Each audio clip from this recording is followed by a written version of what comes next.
Capricorn. There is someone you have never met who knows your name. Not the name written on your documents, not the name people call you across a crowded room, but the truer one, the one stitched into the way you carry yourself when no one is watching. And right now, in a room you will never see, behind a desk you will never sit at, that person is holding a folder with your life inside it, and they are turning the pages slowly, and they are not looking for reasons to walk away. They are looking for reasons to stay. Let me tell you what I feel, because it arrived the moment I settled into this stillness, and it has not softened since. There is a figure of immense means. Think of the quietest kind of wealth, the sort that does not announce itself, the sort that owns things it never talks about, and this figure has become interested in you. Not in a fleeting way, in a deliberate, patient, methodical way. Someone with the resources to know things has decided to know you. And the strangest part, the part that made me pause, is that the investigation is not a threat. It is a courtship of protection. This presence is looking into your past not to expose you, but to make absolutely certain that you are safe. I know how that lands. To be looked into can feel like being cornered. We have learned to flinch when attention turns toward us, because so often attention has come with a cost. But this is a different creature entirely. Imagine the difference between a stranger studying you to take something and a guardian studying you to give something they cannot give until they understand exactly what you have been through. That is the temperature of what surrounds you now. Warm, careful, almost tender in its thoroughness. There is a reason the very rich move so slowly, and it took me a moment to feel my way into it. The noisy kind of money rushes, it grabs, it flashes, it spends itself before it understands itself. But the deep kind, the kind that has lasted across a lifetime, has learned that anything worth protecting is worth investigating first. It does not gamble on strangers. It studies. It waits. And the slowness that might feel to you like being overlooked is, in this case, the opposite. It is the slowness of someone who has decided you are not a gamble at all, but a certainty they intend to get exactly right. This is the kind of reading that Spiritual Light Tarot exists, to bring you the moment when the unseen machinery of your life turns in your favor and someone finally decides you are worth protecting. So sit with me. Let the folder open. Let us read it together, because you deserve to know what they are finding. The first thing this figure noticed about you was not your struggle. That surprised me. I expected the ledger to begin with hardship, with the long list of things that went wrong. Instead, it begins with a quality and unreasonable, almost stubborn integrity. There is a page devoted entirely to the times you could have taken the easy money and did not. The times you returned what wasn't yours. The times you told the truth when a lie would have paid better. The wealthy, the truly wealthy, do not build their trust on charm. They build it on evidence of character, and your file is thick with it. This is why they are still reading. You passed a test you did not know you were taking, years before this moment, simply by being who you are when it was inconvenient to be so. People of this stature have a word for the history behind a thing, provenance. Before they acquire anything of worth, they trace where it came from, whose hands held it, what it survived to arrive intact. They are doing this with you. They are tracing your provenance, following the line of your life back through every hand that shaped you. And what they are discovering is that you were not cheapened by what you passed through. You were tempered by it. The scratches on you are not damage in their eyes. They are proof of authenticity, the marks that separate the real thing from the imitation. You cannot be faked. And to someone who has been fooled by counterfeits their whole life, that quality is worth more than they can easily say. Then the pages turn to the years you carried what was never yours to carry. There is a record here of debts that belong to other people, the financial weight of family, of situations you inherited rather than created, of promises made by others that landed on your shoulders to keep. And I want you to understand that this figure is not reading those pages with pity. They are reading them with a kind of professional astonishment. Because someone who shoulders another person's burden and does not collapse under it demonstrates a load-bearing strength that money cannot buy and cannot fake. They are noting quietly that you have already proven you can be trusted with more because you never crumbled under less. There is an early page from long before you were the person listening to this now, and I feel them lingering on it.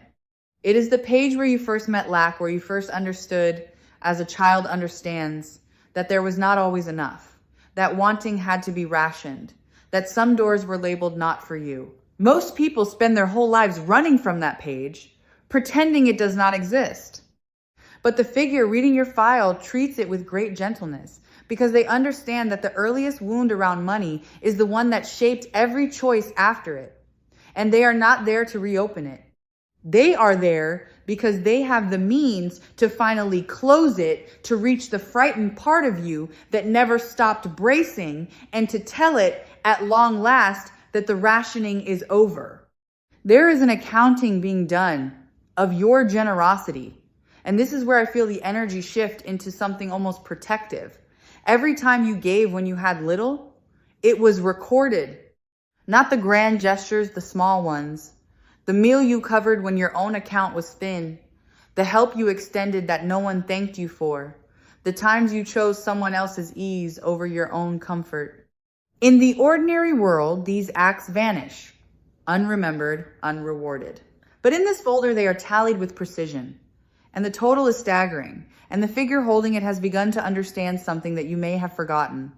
You have been quietly funding other people's lives for years. And it is time the direction of that flow reversed. Alongside the giving, there is a record of your resourcefulness that reads almost like a study in craftsmanship. How you made a small thing last. How you stretched what should not have stretched, fed more mouths than the amount allowed, kept a household or a dream or a body running on far less than it required. To you, this was simply survival, unremarkable, invisible. To someone who commands enormous resources, it is a rare and coveted art because they know that most people who are handed everything waste it. And only those who once had nothing know the true value of what passes through their hands. You are, in their assessment, an extraordinary steward. And stewards, not spenders, are the ones the wise choose to enrich. And here, in the middle of the audit, something is discovered that changes the entire tone of the investigation, an imbalance. A ledger that does not reconcile. The amount you have poured out into the world does not match the amount that has come back to you, and it does not match by a wide and undeniable margin. To a mind trained in the movement of resources, this is not a moral tragedy. It is an error to be corrected, a discrepancy to be settled. The figure leans back, taps the page, and thinks the thought that will alter your life. This account is owed, not as charity, as restitution, as the closing of a gap that never should have opened. There is a particular entry in that imbalance that I feel them stopping on a time when someone took from you, not fairly, not by chance. A moment where money that was yours or was owed to you or was promised to you went into another person's hands and never came back, and you were left to absorb the loss and the insult, both. You may have made your peace with it, or you may still carry the ember of it, but either way, understand this: it was logged. The universe does not lose receipts. And the figure reviewing your life reads that theft not as your failure to protect yourself, but as a debt the world now carries on your behalf, one they have the standing and the means to see repaid through channels you would never have thought to look. Understand what it means to be cleared. In the world this figure moves through, before anything of value changes hands, there is a vetting, a careful confirmation that the recipient is who they appear to be, that the story holds, that the past contains no trapdoor waiting to swallow what is given. Most people never survive this scrutiny because most people's histories are built on sand. Yours is being examined line by line, and it is holding. Every claim you never made turns out to be true. Every hardship you understated turns out to have been worse than you let on. You are being verified, and you are passing, And the significance of that is quiet but enormous. You are being deemed safe to entrust with abundance. I keep returning to the image of a vault because it will not leave me. Somewhere in this vision, there is a space being prepared, a secured, guarded, reserved space, and it has your name on it. Not the name on your papers, the true one. The point of a vault is not that it holds treasure. The point is that it keeps treasure from being lost, from being taken, from slipping away in the night. What is being built for you is not merely wealth. It is wealth that cannot be reached by the people and the patterns that have drained you before. This is the difference between receiving money and receiving security. You are being offered the second one, which is the rarer and the greater gift. There is another concept these people live by, and it is called escrow, the holding of something valuable in trust, set aside, untouchable, until the conditions are right for its release. I feel that something has been sitting in escrow with your name attached to it for longer than you would believe. It was not withheld to torment you. It was held because releasing it before you were ready would have meant losing it. The conditions are what mattered. The readiness of the one receiving, the safety of the moment, the closing of certain doors that had to close first. And what I feel now, unmistakably, is a set of conditions being met, one after another, quietly satisfied, bringing that held thing closer and closer to the moment it is finally cleared for release. Because here's a truth that the ordinary story of money will never tell you. Security is not luck. It is not the roll of dice or the accident of birth. Security is an arrangement. It is deliberate. Someone decides somewhere that a person will be provided for, and then the pieces move to make it so. You have spent so long believing that safety was something you had to seize with your own two exhausted hands, and you never suspected that behind the scenes an arrangement was being drafted with your name at the center of it. The scarcity you knew was never the whole picture. It was only the part of the picture you were allowed to see. There is a difference between a benefactor and a boss, and I want you to feel it clearly. A boss pays you for what you produce and stops the moment you stop. A benefactor invests in who you are and keeps investing precisely when you cannot produce at all. What is turning toward you is the second kind, a backing that does not depend on your output, does not evaporate when you rest, does not measure you by your busiest day. This is unfamiliar to you, I know. You have only ever been paid for your labor. To be provided for on the basis of your existence, your character, your provenance, will feel strange at first, almost suspicious. Let it feel strange, then let it feel true. This is precisely the shift that Spiritual Light Tarot wants to place in your hands today, the understanding that you have not been forgotten by fortune, only kept waiting while your protection was being properly assembled.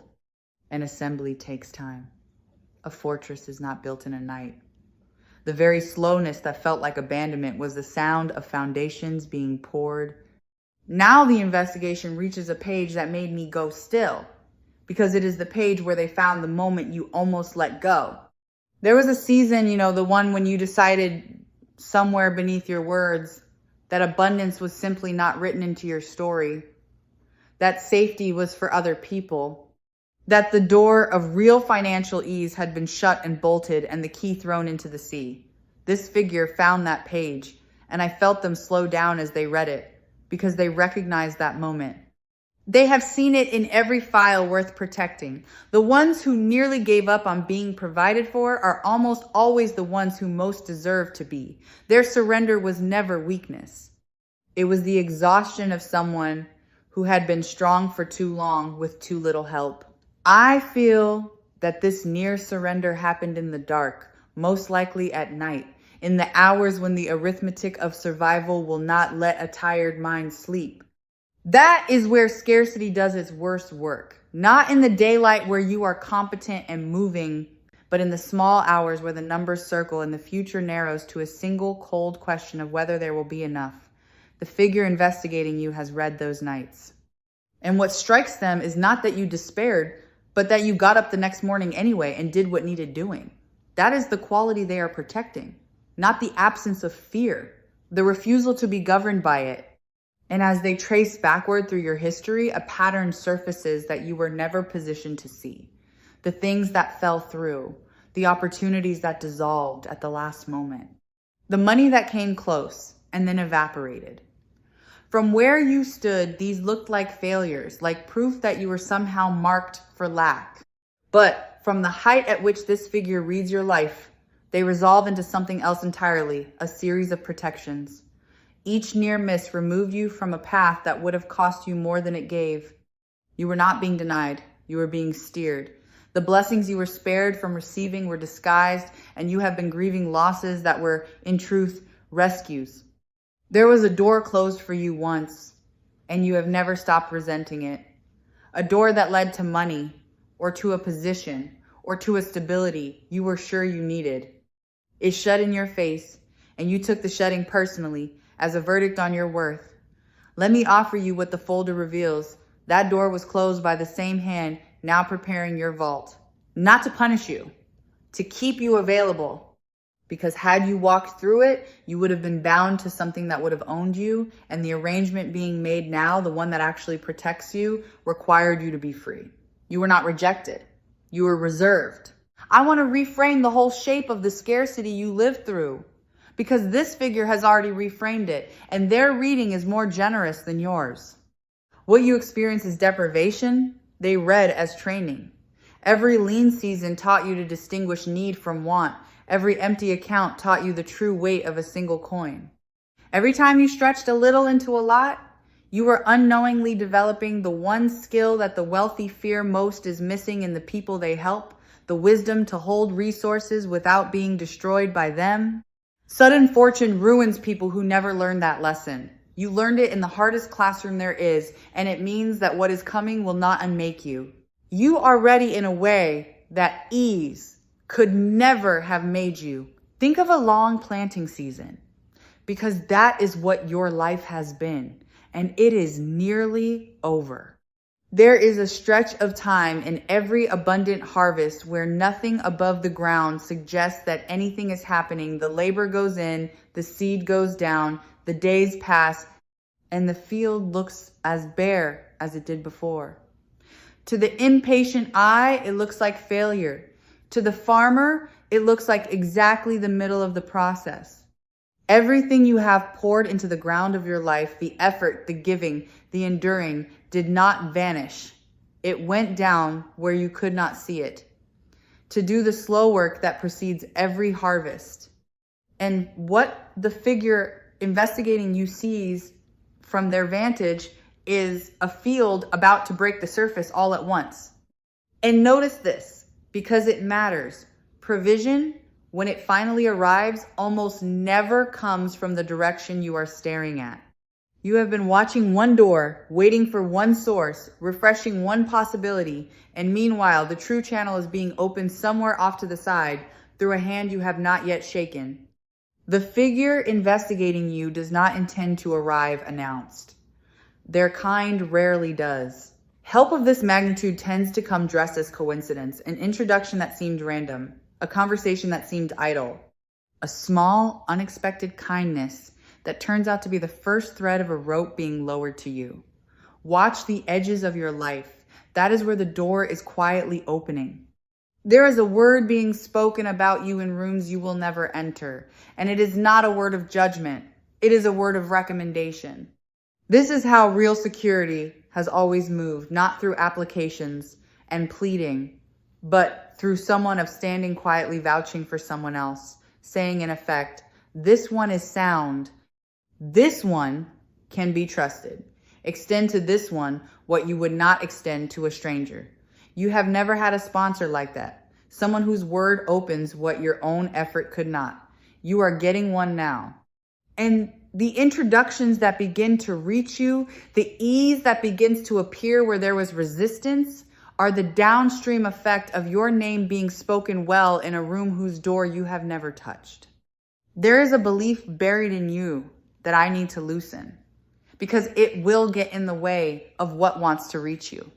You believe somewhere beneath thought, that you must earn your safety, that provision is a wage you draw only after enough suffering, enough hustle, enough proof.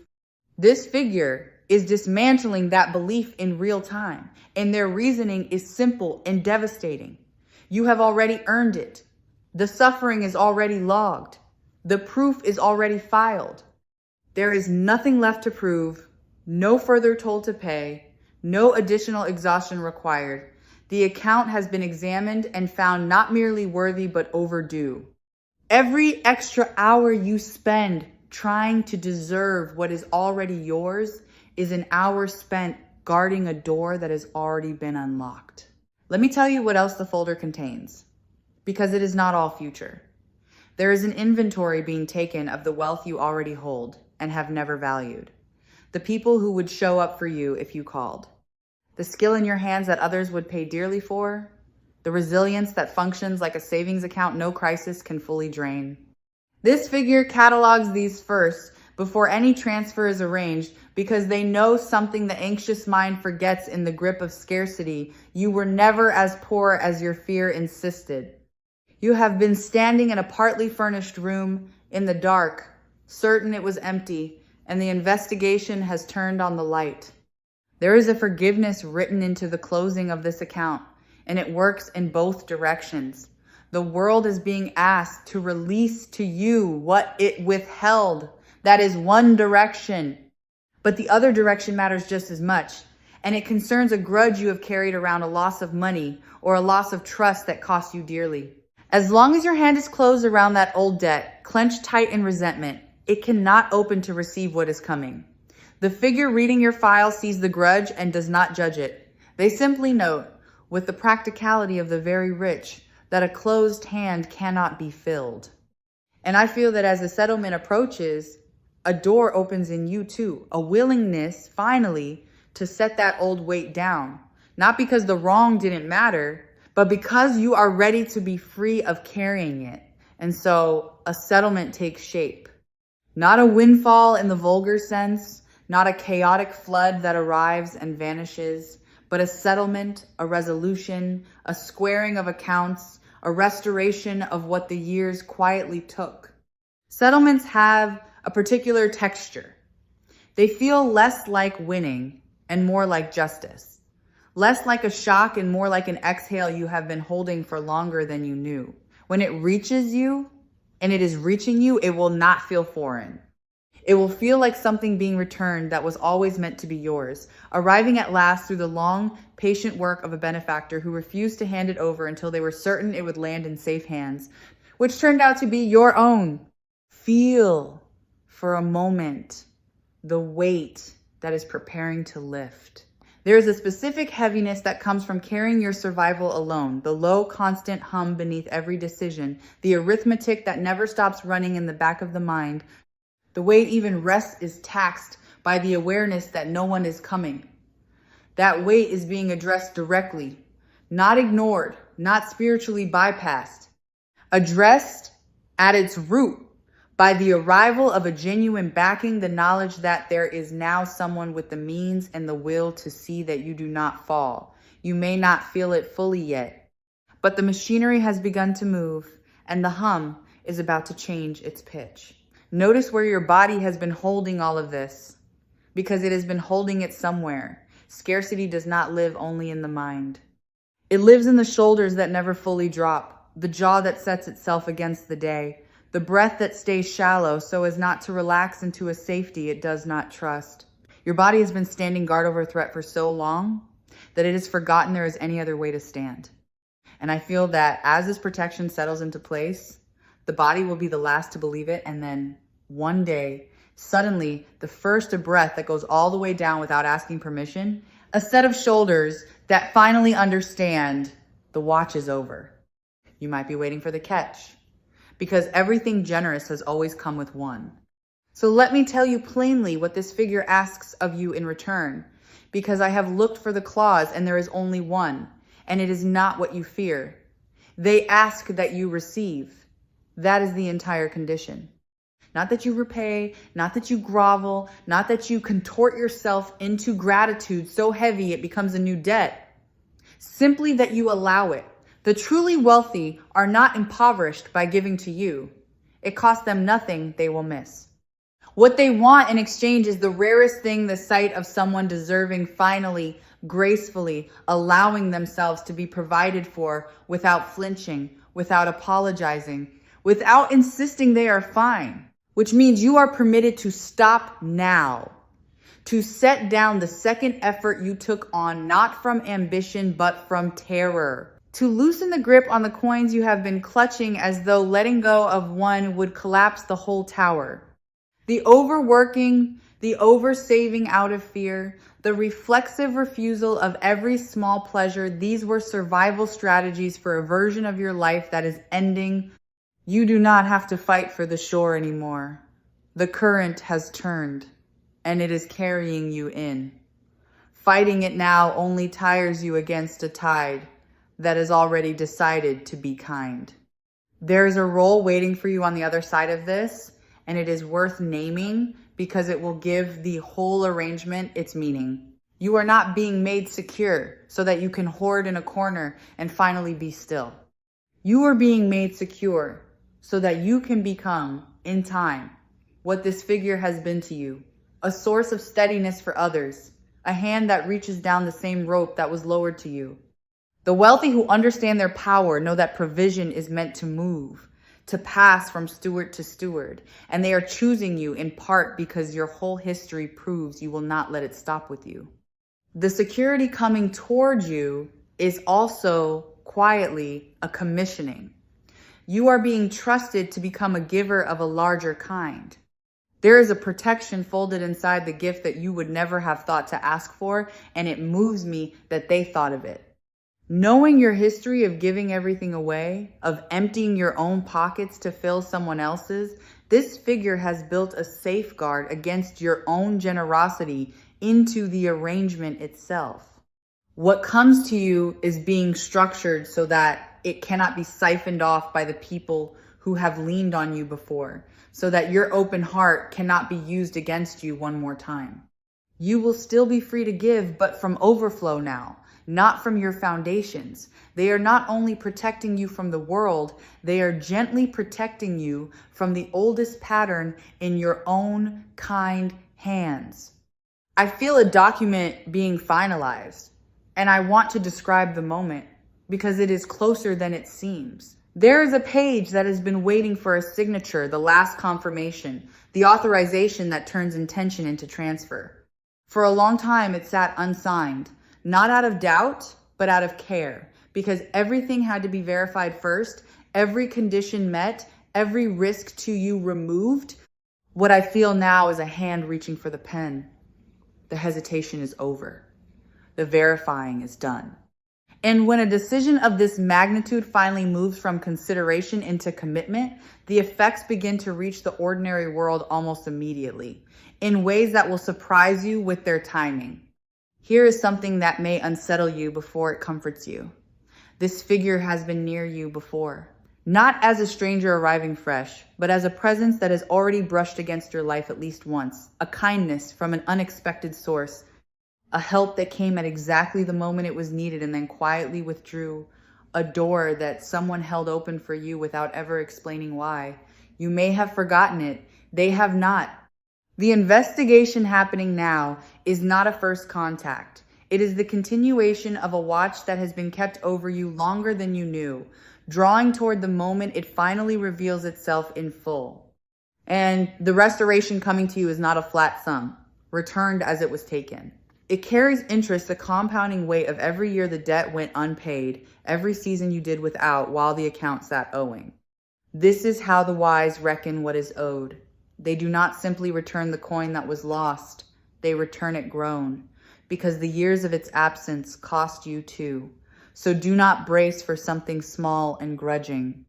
What is being calculated on your behalf accounts for the length of the wait, and the length of the wait has been considerable, and the sum has grown accordingly in the counting. Let me loosen one more thing before the folder closes, because it will free you to receive more fully. You have learned to want quietly, to keep your hopes small so that their loss would hurt less, to be ashamed of wanting security as though the wanting itself were greedy. There is nothing greedy in you. The desire for safety, for enough, for a floor beneath your feet that will not give way is not avarice. It is the most human and honest ask there is. The figure protecting you does not think less of you for wanting to be secure. They think more of you for having wanted it all along and still refuse to grasp at it dishonestly. You are allowed to want this. You are allowed, at last, to want it out loud. I can see, near the end of this, the report being closed. The folder returns to the desk, the pages squared, the examination complete. And across the front, in the language such people use, a single conclusion is written that the subject is sound, the past is clear, and the protection is approved. That is the verdict on you. Not guilty of being a bad investment, not flawed beyond repair, sound, clear, approved for safeguarding. Somewhere the word that means yes has been spoken over your material life, and it cannot be unspoken. And once that yes is spoken, things begin to move that were held still. This is the part that will unfold in the ordinary world, in the texture of your days. A message that changes a number, a door that opens where you had stopped knocking, an offer that arrives with unusual ease, without the customary struggle, as though a hand you cannot see smoothed the path ahead of you. When these arrive, do not shrink. Do not talk yourself out of them with the old story of undeservingness. Recognize them for what they are, the physical residue of a decision already made in your favor, the arrangement finally touching down in the world you can see and touch. And here is how you will know it is truly this, and not a fleeting stroke of chance by the calm of it. Ordinary luck arrives with a frenzy. It spikes the heart and vanishes, and leaves you scrambling to hold what you cannot keep. This will feel different. It will feel steady, almost quiet, like something clicking into a place it was always shaped to fit. The absence of drama is the signature of a real arrangement. When provision comes and instead of panic, you feel a strange and unfamiliar peace, that peace is the receipt. That is how you will know the folder was real and the verdict was yours. And the protection does not stop at the edges of you. This is the part that will reach the deepest because it touches the fear you have never spoken aloud, the worry not for yourself, which you long ago made peace with going without, but for the ones who depend on you, the ones whose security has rested on your tired shoulders. The arrangement being made stretches wide enough to hold them too. The floor being built beneath your feet is broad enough for the people you would have gone hungry to protect. That is the mercy inside this whole thing. You will no longer have to be the entire safety net for everyone you love, because a larger one has been strung beneath you all, and it will hold when your own strength cannot. Before I let you go, let me say the thing that Spiritual Light Tarot most wants you to walk away holding, that you were never truly alone in the long work of keeping yourself safe, and that the loneliness you felt was the silence of a protection being built too carefully to be rushed. What looked like an empty sky was a room full of quiet decisions being made on your behalf. You have been watched over by an intelligence with the means to change your circumstances, and the only thing it was waiting for was the certainty that you would not squander what it gave, a certainty your own life has now supplied in full. So let the folder close. Let the vault stand ready. Let yourself, perhaps for the first time in a very long while, entertain the possibility that safety is not something you have to seize, but something that has been prepared for you patiently, thoroughly, and with a care that borders on devotion. You have been investigated by someone with every reason to protect you, and they have found exactly what they hope to find. You are safe. You have always been the kind of person worth keeping safe. And the part of your life where you had to do it all alone is quietly and completely coming to a close.